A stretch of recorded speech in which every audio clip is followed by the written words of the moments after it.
Rio Tinto, c'est une compagnie qui est très diversifiée. Donc, peut-être qu'on ne sera pas tout capable de faire par là, mais il ne faut pas oublier qu'ils ont dû faire. Ils ont sûrement un œil sur le Nord. Il faut les attacher, il faut les empêcher de répéter ce qui s'est passé là, qui est une injustice énorme au Québec. Merci. Merci. On dit que ça a été un conflit de 6 mois. C'est pas vrai que ça a été un conflit de 6 mois. Mes derniers confrères, ils ont rentré il y a 2 semaines. Ça n'a pas rien fait que le conflit a duré 6 mois.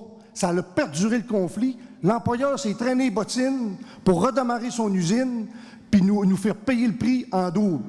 Il a traîné. On a payé encore le démarrage. Ils se sont traînés les bottines. Ils n'étaient pas pressés.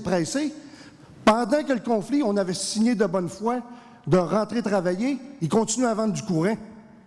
Puis nous autres, mes chums étaient dehors, puis on chicanait avec le fédéral pour l'assurance chômage, puis on chicanait partout, puis on a continué à supporter nos confrères à l'extérieur. C'est un déséquilibre abominable. Merci. Merci. Mais je vous rappelle, Madame la ministre, qu'en 2015, on parle de 160 millions, là, mais en 2015, toutes les conventions collectives de Rio Tinto, Alcan, au Saguenay-Lac-Saint-Jean vont venir à échéance en même temps.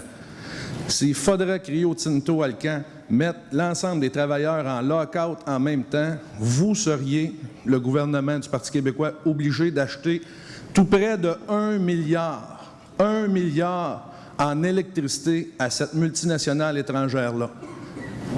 J'ose espérer que ça n'arrivera pas, puis j'ose espérer que je n'aurai pas à défendre le gouvernement du Parti québécois si une telle aberration pouvait arriver en 2015, que vous seriez obligé d'acheter 1 milliard d'énergie à Rio Tinto. Merci. Merci. À l'aube d'un renouveau politique, à l'aube de nouveaux projets où il va sûrement avoir des ententes puis des nananes qui vont être demandées,